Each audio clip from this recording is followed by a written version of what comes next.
चुनाव लड़ने का फैसला हमारी पार्टी ने इसलिए लिया है क्योंकि गठबंधन के तहत चुनाव लड़ने के मामले में अभी तक के रहे अनुभव के मुताबिक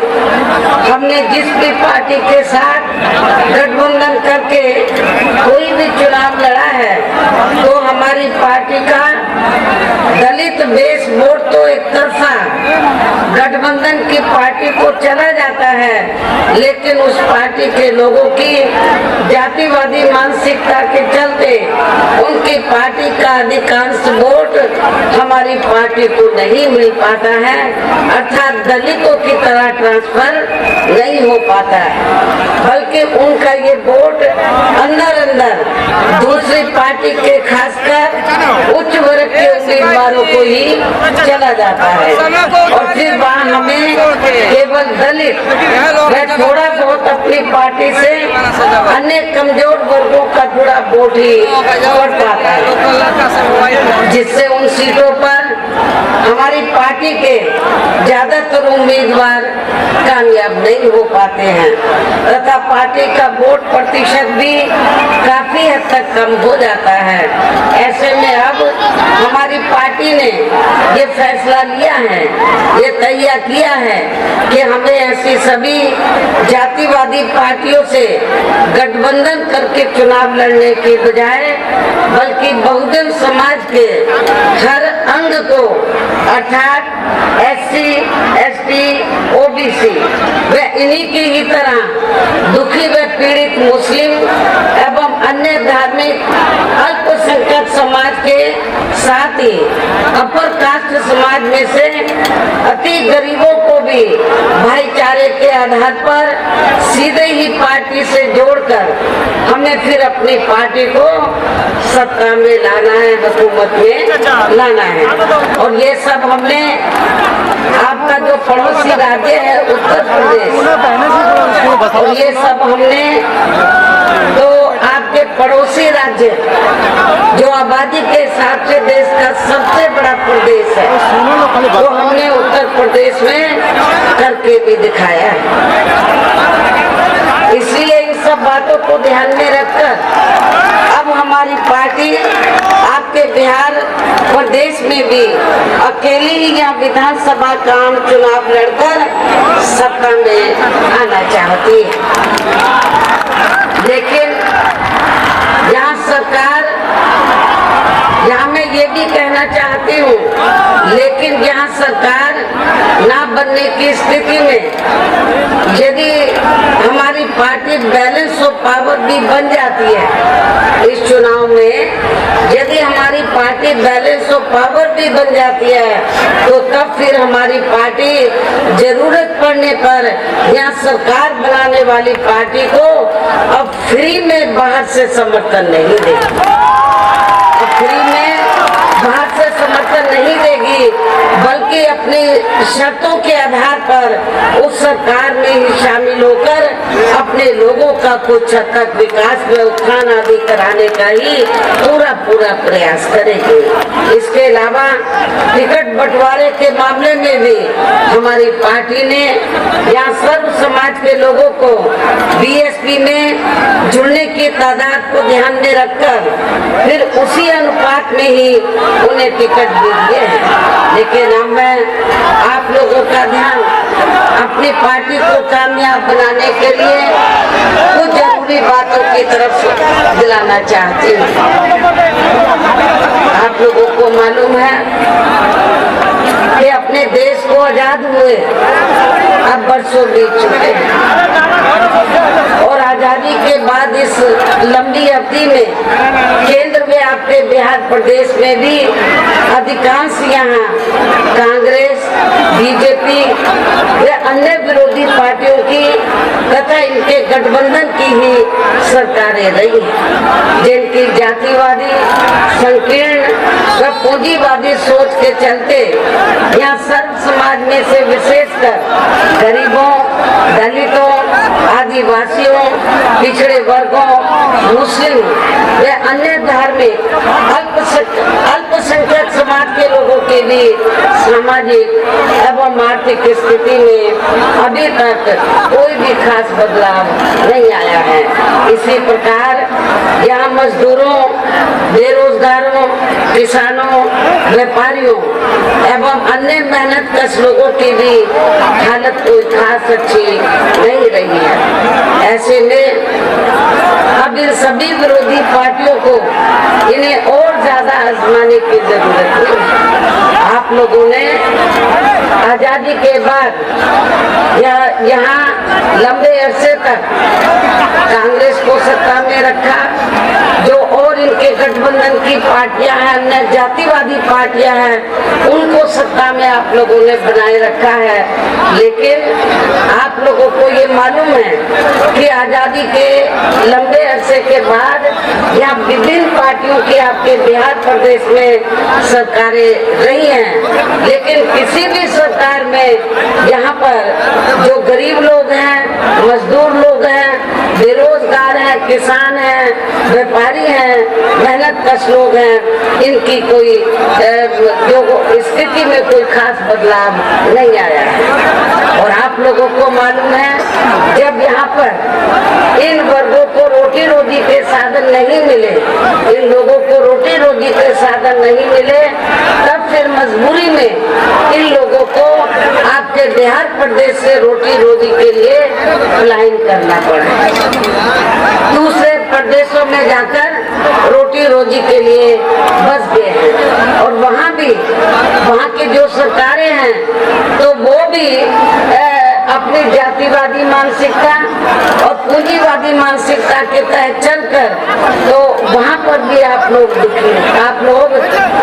अपनी खुशहाल जिंदगी व्यतीत नहीं कर पा रहे हैं, काफी दुखी और पीड़ित, ये आप लोगों को मालूम है। और जब चुनाव होता है आपके बिहार प्रदेश में, खासकर असेंबली का, तो सारी पार्टियां यही कहती हैं कि हम सत्ता में आ जाएंगे, आपको रोटी रोजी के साथ आदि को भी लागू करने की बात कही है। इससे हमारी पार्टी कतई भी सहमत नहीं है। और इस निर्णय को प्रभावी बनाने, वैसे पूर्व की स्थिति में लाने के लिए फिर हमने मीडिया के जरिए केंद्र की वर्तमान सरकार यानी कि उस समय भाजपा की सरकार से इस संदर्भ में संसद में संवैधानिक संशोधन विधेयक लाने, वैसे पास कराने का भी अनेकों बार विशेष अनुरोध किया, जिस पर केंद्र सरकार व पूरा विपक्ष चुप ही रहा है। वैसे भी इस मामले में अब हमें इनसे कोई और ज्यादा उम्मीद नहीं करनी चाहिए, क्योंकि अब तो बीजेपी व कांग्रेस आदि की कई राज्य सरकारों ने कोर्ट के इस निर्णय को लागू करना भी शुरू कर दिया है। कोर्ट का जो निर्णय जिससे आपका आरक्षण प्रभावी हुआ है, उसको लागू करने का काम भी शुरू कर दिया है। इतना ही नहीं, बल्कि माननीय कोर्ट ने अपने इस निर्णय को लागू कराने का अब ये अधिकार, यानी कि आपका आरक्षण प्रभावी हो रहा है, तो इतना ही नहीं, बल्कि माननीय कोर्ट ने अपने इस निर्णय को लागू कराने का अब ये अधिकार सीधा राज्य सरकारों के ऊपर ही छोड़ दिया। जो पहले संसद में राष्ट्रपति जी के पास होता था, और अब राज्य सरकारें इस निर्णय की आड़ में इन वर्गों को आरक्षण के नाम पर बांटकर इन्हें आपस में खूब लड़ाई और इसका फूट डालो राज करो की नीति की तरह ही पूरा राजनीतिक लाभ भी उठाएंगे। जबकि कांग्रेस के श्री राहुल गांधी ने तो विदेश में जाकर सितंबर के महीने में, सितंबर महासंघ 2024 को इनके सभी आरक्षण को, कांग्रेस के श्री राहुल गांधी ने तो विदेश में जाकर सितंबर महासंघ 2024 को इनके सभी आरक्षण को आगे वक्त आने पर खत्म करने का भी ऐलान कर दिया। यानी कि कांग्रेस तो इसको जब से ही खत्म करना चाहती है, जो आपको रिजर्वेशन परम पूज्य बाबा साहब डॉक्टर अम्बेडकर की बदौलत से सरकारी नौकरियों में मिला है या अन्य क्षेत्रों में मिला है। ऐसे में अब हमारी पार्टी का यही कहना है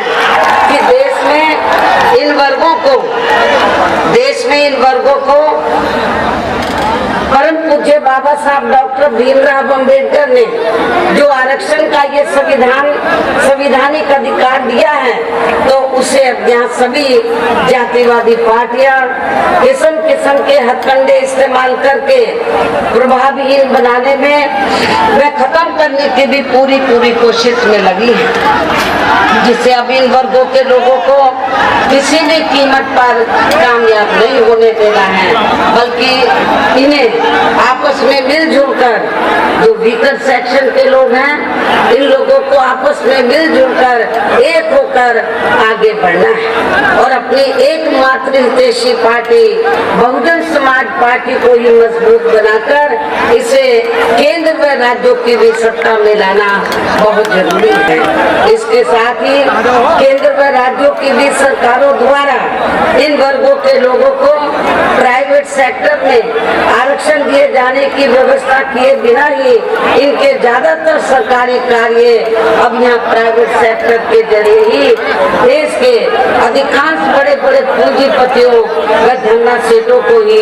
दिए जा रहे हैं, जिसके कारण आपके यहाँ बिहार प्रदेश सहित पूरे देश में अब इन वर्गों के लोगों को आरक्षण का बहुत कम ही लाभ मिल पा रहा है और इससे अब पूरे देश में जो वीकर सेक्शन के लोग हैं, खास तौर से एसटी, दलितों व आदिवासियों के साथ साथ अन्य पिछड़े वर्गों के लोगों को भी काफी ज्यादा नुकसान हो रहा है, जबकि अन्य पिछड़े वर्गों के लोगों को ये भी मालूम होना चाहिए, जो बैकवर्ड क्लास के लोग हैं उनको ये भी मालूम होना चाहिए कि इन्हें मंडल कमीशन की रिपोर्ट के तहत आरक्षण की सुविधा केंद्र में कांग्रेस पार्टी की रही सरकार में नहीं, बल्कि बीएसपी के कड़े संघर्ष एवं अथक प्रयासों से केंद्र में रही श्री बीपी सिंह की सरकार में ही मिली, जिसका भी अब यहाँ जातिवादी विरोधी पार्टियों की चल रही सरकारें इन्हें पूरा लाभ नहीं दे पा रही है। इसके साथ ही श्री बीपी सिंह की सरकार में ही इन वर्गों के मसीहा परम पूज्य बाबा साहब डॉक्टर भीमराव अंबेडकर को भी यहाँ भारत रत्न की उपाधि से